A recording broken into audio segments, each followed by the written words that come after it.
The shattered dream, the crystal chandelier, cast dancing shadows across the marble floor of the grand Celestial Hotel.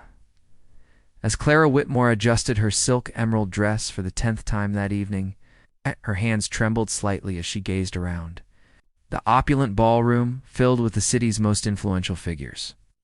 Tonight was supposed to be magical, the night Vincent Blackwood would finally announce their engagement to the world. Clara's parents, Margaret and Richard Whitmore, stood near the champagne fountain, their faces beaming with pride as they entertained guests with stories of their daughter's upcoming union with the successful tech mogul. Everything had been planned to perfection, from the imported French roses to the string quartet playing softly in the corner. "He should have been here an hour ago," Clara whispered to herself, checking her diamond watch once more. Vincent was never late for important events, especially not their engagement announcement. A knot of worry began forming in her stomach as she scanned the crowd for his familiar face. The massive oak doors suddenly burst open, causing conversations to halt mid-sentence. Vincent strode in confidently, his tailored black tuxedo impeccable, as always, but Clara's relief quickly turned to confusion when she noticed he wasn't alone. Attached to his arm was Natasha Reynolds, the stunning daughter of a prominent real estate mogul, wearing a figure-hugging red dress that commanded attention. The ballroom fell silent as all eyes turned toward the unexpected pair. Clara felt her world tilt on its axis as Vincent's gaze met hers across the room. There was no warmth in his eyes, no apology, only cold calculation. "Ladies and gentlemen," Vincent announced loudly, his voice carrying easily through the hushed crowd, "I have an announcement to make." He paused, seeming to enjoy the suspense. "Natasha and I are officially engaged." The words hit Clara like a physical blow. She staggered backward, her champagne glass slipping from her fingers and shattering against the marble floor. The sound echoed through the silent ballroom like a gunshot. Vincent Clara managed to whisper, her voice barely audible. "What are you doing?" He walked toward her slowly, Natasha still clinging to his arm with a victorious smile. "Clara, surely you didn't think our arrangement was permanent," he said with casual cruelty. "You've served your purpose, but now I need someone who can truly elevate my position in society." The guests began murmuring among themselves, some pulling out their phones to capture the unfolding drama. Clara felt exposed, humiliated, as if she were standing naked in front of everyone she'd ever known. "But you said you loved me," Clara's voice cracked with emotion. "You said we were building a future together." Vincent laughed, a sound devoid of warmth. "Love is a luxury I can't afford, Clara. Business comes first, and Natasha's family connections will open doors that yours simply cannot." Natasha stepped forward, her red lips curved in a mocking smile. "Oh, Clara, you poor naive girl. Did you really think Vincent would settle for someone so ordinary?" She examined her perfectly manicured nails with exaggerated interest. "A man like Vincent needs a woman who can match his ambition." Clara's mother rushed forward, her face flushed with embarrassment. "Clara, how could you let this happen?" Margaret hissed under her breath. "Do you have any idea how humiliating this is for our family?" "Mother, I didn't know," Clara began, but Margaret cut her off sharply. "If you can't secure a proper husband, then you're no daughter of mine," Margaret declared loudly enough for nearby guests to hear. "The Whitmore name cannot be associated." With such failure, Clara felt the ground disappear beneath her feet. In the span of 5 minutes, she had lost her fiancés, her future, and now her family's support. The weight of hundreds of judgmental stares pressed down on her as she struggled to breathe. Without another word, Clara gathered what remained of her dignity and walked toward the exit. Each step felt like an eternity as whispers followed her path. She could hear fragments of conversations. "Poor thing. Embarrassing. I always knew Vincent was too good for her." The cool night air hit her face as she stepped onto the bustling city street.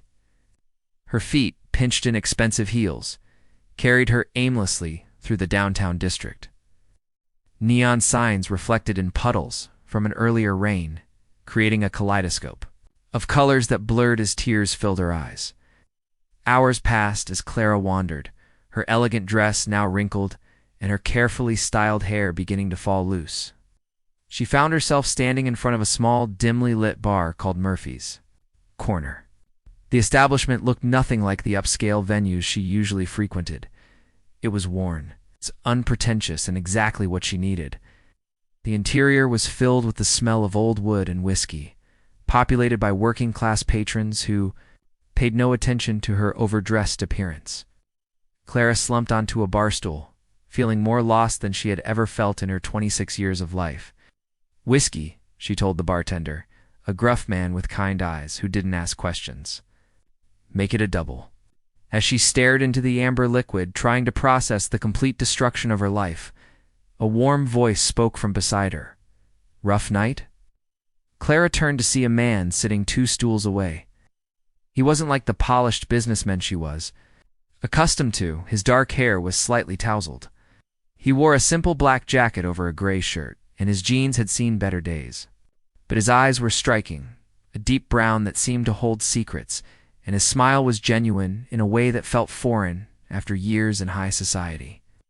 "You could say that," Clara replied, taking a long sip of whiskey that burned her throat. "My entire life just imploded in front of 200 witnesses. The stranger nodded sympathetically. "Want to talk about it?" Something about his easy manner and lack of pretense made Clara open up.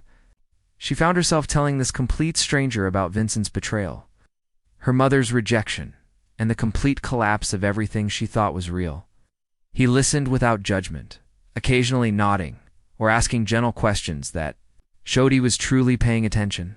"Sounds like you're better off without all of them," he said finally. "Sometimes the trash takes itself out." Clara laughed despite her pain. "That's one way to look at it, I suppose, though now I'm 26. Homeless and apparently unemployable, since my only skill is looking pretty at charity events." The stranger studied her face carefully. "I'm Ethan, by the way. Ethan Cross." "Clara Whitmore," she replied. "Former Clara Whitmore, I guess." Ethan smiled. "Well, Clara, if you need a fresh start, maybe what you need is a fresh beginning. Something completely different from your old life." The alcohol was making Clara feel bold and reckless. "It's like what?" Ethan's eyes twinkled with mischief. "It's like marrying a stranger and starting over completely." Clara stared at him for a long moment, then burst into laughter. "Are you seriously proposing to me right now?" "Why not?" Ethan shrugged. "You need a new life. I could use some company. We're both adults, both clearly looking for something different. Sometimes the craziest decisions turn out to be the best ones." Clara looked at this mysterious man who had appeared in her darkest hour like some sort of guardian angel. Everything logical told her to walk away, but logic had been following society's rules for 26 years. And where had that gotten her? "You know what?" Clara raised her glass. "Let's do it. Let's get married, Ethan Cross. What's the worst that could happen?" As they clinked glasses in the dim bar, neither of them could have predicted how this impulsive decision would change both their lives forever. Clara thought she was marrying a simple man with nothing to lose. She had no idea she had just agreed to marry one of the wealthiest men in the country, or that this stranger would become the love of her life. The new reality, the morning sun, streamed through unfamiliar windows as Clara slowly opened her eyes, her head pounding from the previous night's whiskey. She found herself in a small, modest bedroom with faded wallpaper and creaky wooden floors, a far cry from her silk-sheeted penthouse suite. The events of the night before came flooding back in waves. Vincent's betrayal, her mother's rejection, and most shocking of all, her impulsive marriage to a complete stranger. Clara sat up carefully, noticing the thin gold band on her ring finger. Proof that last night hadn't been just a vivid nightmare. She could hear movement in what sounded like a kitchen, along with the aroma of coffee and something that smelled surprisingly appetizing. "Good morning, wife," Ethan called out cheerfully. From the other room, "I made breakfast. Hope you like scrambled eggs and toast, because that's about the extent of my culinary expertise." Clara wrapped a borrowed robe around herself and padded barefoot into the tiny kitchen. Ethan stood at the stove, still wearing yesterday's clothes, his hair even more disheveled than before. Despite everything, she found herself smiling at the domestic scene. "I can't believe we actually did that," Clara said, accepting the steaming mug of coffee he offered her. "We got married by an Elvis impersonator at 3 a.m. "Hey, Elvis gave a beautiful ceremony." Ethan grinned. "Besides, it's legal." I have the certificate to prove it. Pulled out a crumpled piece of paper from his pocket. Clara Cross. Has a nice ring to it, don't you think? Clara stared at the document bearing both their signatures. This is insane. I don't even know. Your middle name? James, Ethan James Cross. See. Now, we're practically best friends. He set a plate of eggs in front of her. What about you? What's the middle name of my mysterious new bride? Rose? Clara Rose Whitmore Cross, I suppose. She took a bite of the eggs and was surprised by how good they tasted. These are actually delicious. Don't sound so shocked, Ethan laughed. I may not look like much, but I have a few hidden talents. As they ate breakfast together, Clara began to take in her surroundings more carefully. The apartment was small, but surprisingly clean and organized. The furniture was clearly secondhand, but everything was well maintained. What caught her attention were the little details that didn't quite fit. Expensive-looking books on engineering and business strategy, a laptop that appeared to be top of the line, and a watch casually thrown on the counter that looked far too sophisticated for someone living in this modest space. So what do you do for work? Clara asked, trying to sound casual. Ethan paused, his fork halfway to his mouth. Consulting. Boring stuff, really. What about you? Besides looking beautiful at charity events, I mean. Clara blushed at the compliment. I have a degree in art history, but I've never really used it. My parents always said my job was to marry well and look good doing it. She laughed bitterly. A lot of good that did me. Over the following days, Clara began to settle into a routine she never could have imagined. She learned to do laundry in the building's dingy basement, figured out how to stretch a grocery budget, and discovered the strange satisfaction of keeping house without a team of servants. Ethan was patient with her obvious inexperience with domestic tasks, often stepping in to help without making her feel foolish. But the more time she spent with her mysterious husband, the more questions began to arise. Like the morning she woke up to find Ethan on the phone, speaking in fluent Mandarin with what sounded like complex business terminology. When she asked about it later, he simply said he had picked up languages during his travels. Then there was the incident at the grocery store when Clara reached for an expensive bottle of olive oil out of habit. Ethan had gently redirected her to a cheaper option, explaining they needed to watch their budget. But later that same day, she found him, casually tossing a $100 tip to their building's maintenance man for fixing their leaky faucet. That was awfully generous, Clara had commented. Ethan had shrugged. Old habits die hard, I guess. The most puzzling moment came when they were walking past an upscale car dealership. Clara had been window shopping, admiring a sleek silver sports car, when she jokingly asked, "If you could have any car in the world, what would it be?" Without hesitation, Ethan had rattled off detailed specifications about a limited edition Aston Martin, including performance statistics that seemed far too specific for someone who supposedly took the bus to work every day. When Clara raised an eyebrow, he had quickly changed the subject. Despite these odd moments, Clara found herself genuinely happy for the first time in years. Ethan was kind, funny, and treated her like an equal partner rather than a trophy to be displayed. He listened when she talked about her dreams of opening an art gallery someday, and he encouraged her to start painting again, something she hadn't done since college. One evening, as they sat on their tiny balcony watching the sunset over the city, Clara's phone buzzed with a text message. It was from her former friend Jessica, someone who had been at the disastrous engagement party. Saw the photos from Vincent's wedding to Natasha and the society pages. So sorry about everything that happened. Hope you're doing okay. Clara showed the message to Ethan, who read it with interest. How do you feel about that? He asked gently. Clara considered the question seriously. 3 weeks ago, news of Vincent's marriage would have devastated her. Looking at Ethan's concerned face in the golden evening light, she felt only a mild curiosity about her former life. Honestly, I feel sorry for Natasha, Clara said finally. She thinks she won some great prize, but she's just married a man who will discard her the moment someone more useful comes along. Ethan nodded approvingly, and Vincent is getting exactly what he deserves, a marriage based on nothing but mutual greed.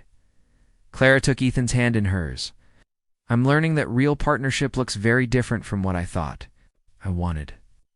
That night, as they lay in bed together, Clara found herself studying Ethan's face in the moonlight streaming through their window.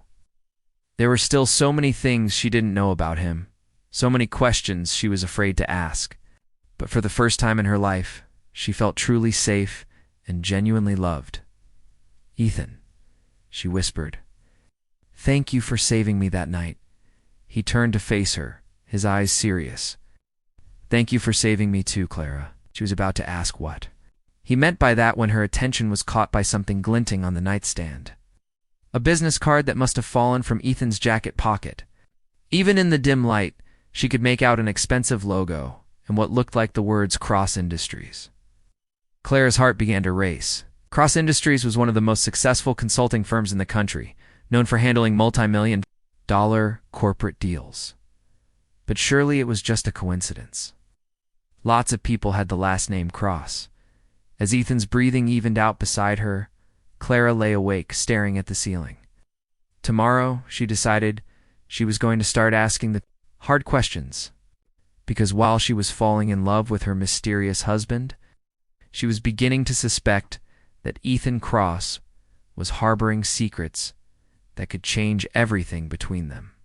The last thing she saw before finally drifting off to sleep was that business card catching the moonlight, like a small beacon calling her toward a truth she wasn't sure she was ready to discover.